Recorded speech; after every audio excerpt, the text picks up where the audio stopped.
What's up, guys? It's Oracle from YouTube. I'm a little sick, but I'm gonna still record this video real quick. This is a voice over a GoPro Asaka. I forgot the X700. So I'm gonna start doing underwater videos of the stock pond, but I'm still getting good at it. I know the quality is not best, but it does look good the further away stuff is. I learned that, fortunately too late. I already recorded a video. It takes a long time to import the video from the GoPro because I only do it straight to my phone. I have a laptop at the moment. But I saw some very interesting shots. I saw a lot of the root work going on, and it was honestly amazing. We could see one of the white dragon bettas right there. I was able to see how good the mangrove root was coming down. I want to plant those eventually, but we're going to see them in a few. We can see two female betta fish in that shot right there. The yellow one I love. I'm going to get a group of 4 of them soon because I really love those. I'm going to try to get some alien ones. I don't really like them, but I'm going to try them out. And then maybe in the near future, we might be putting one male betta fish in the 30-gallon. It's going to be more of an exotic one. Since it's one fish, I can spend money on it. They have ones for some crazy colors, and I'm going to try putting him in. After I make it, I wanted the environment like this before I even add the betta fish because I want it to be a shrimp and male betta fish tank. But if we could look at the root work going on, it is crazy. Like, this is all the mid part of the stock pond. We're not even all the way across, and this is what they see, and this is what I want you guys to understand. Like, this is how you keep bettas from fighting, fish from fighting. If you have an aggressive species, all this breakage, they swim through that, and it's enrichment. They love it. A lot of times we see my stock pond from the top, and we can't really admire it as well. Those over there are biofiltration, kind of like cement blocks. So basically, there's just a way to increase your bio load, add surface area. I use them to make caves. Not many of the fish I got use caves except for the betta fish. I had to make the holes bigger because the frogs would get caught in it. And actually, talking about frogs, I have officially announced that my last frog is died. I don't even know where the frog is, to be honest. I've been looking like behind the stock pond. I've been checking the grass. I cleaned out the pond twice because I do like monthly cleanings. I just can't find my clawed frog. He's too big for anything to kill him. If anything, he kills anyone else. That's one of my Petco bettas right there. That's cow plankton, I think. I'm sorry, I'm trying to remember all the names. That's a white dragon, I think they said. She's all white. As you can see, they're all pretty chill. I'm right at the edge of the stock pond, basically the side that's next to my bed.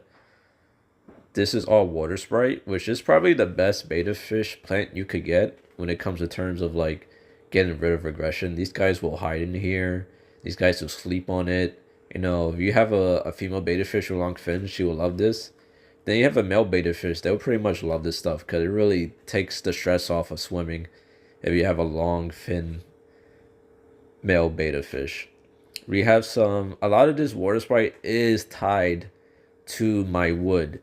Now I do this to like reduce management on the cleanup of the water sprite because it grows very fast. It grows a lot. It spreads plants like crazy. So if you rush your hand through, I'm pretty much taking only the new stuff, throwing it out, and keeping the stuff connected to my wood, and that'll keep growing and keep going. So that's the best way I keep the maintenance down on the water sprite. I can see that's all Pothos rooting right there coming up with the water sprite. And you can see how hard it is. You can see how camouflaged the fish get. So I think I take the camera off now and I go to the other side of the stock pond. Now this side is more free. It's not heavily planted on purpose because I wanted a more free spot. This is usually where I feed the fish and take videos from above water. But since I have the GoPro, I might stop that and just fully plant this side as well. There's also a huge Amazon sword in the middle.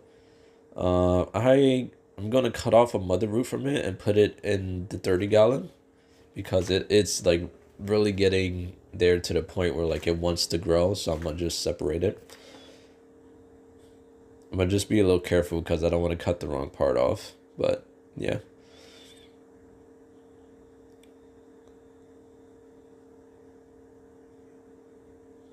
I think here I show off the cave that I made for the fish.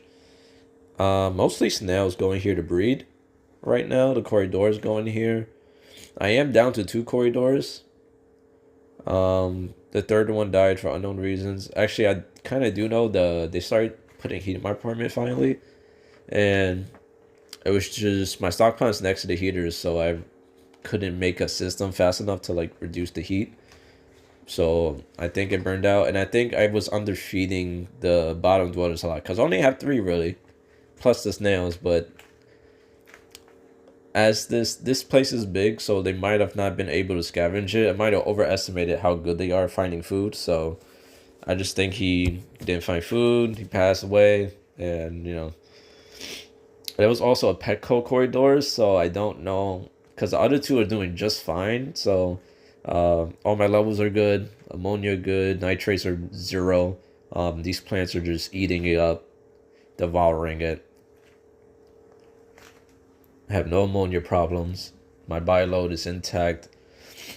I'm actually going to take a large amount of snails today and put them in the 30 gallon. I have the substrate for it, and that's about it. I've also driftwood pieces. We might put them in here. We might put them in the 30 gallon. I'm going to see how they look.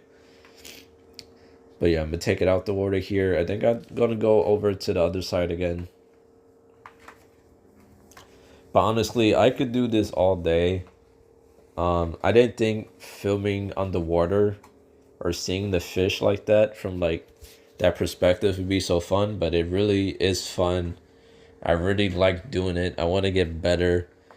I already want a better camera, but I know I'm not doing that right now because I looked up some really good underwater cameras and it goes up to like $300 $400. Honestly, that might be this Christmas. I might make that my Christmas gift. I might, maybe the YouTube pops off a little bit. I can have some YouTube money and then invest in like some camera work. But for right now, we're gonna stick with the GoPro.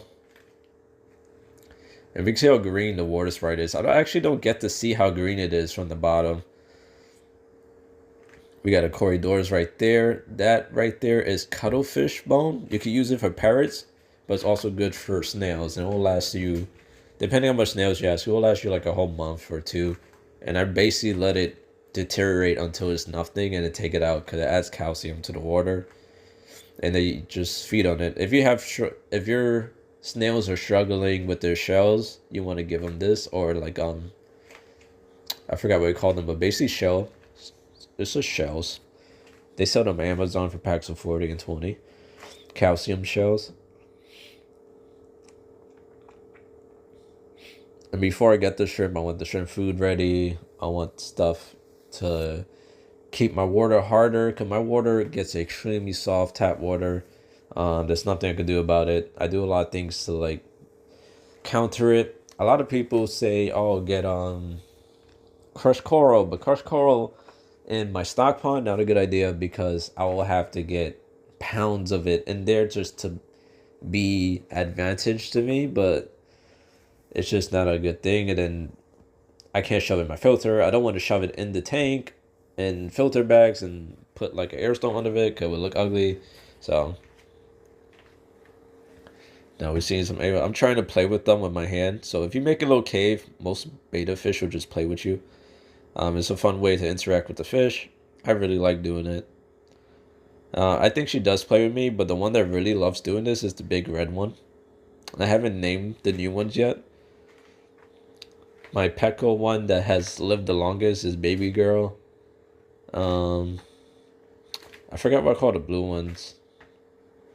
But I think I just call them blue, to be honest. We have my koi. I had that koi was also from. I'm keeping track of which ones are for Petco.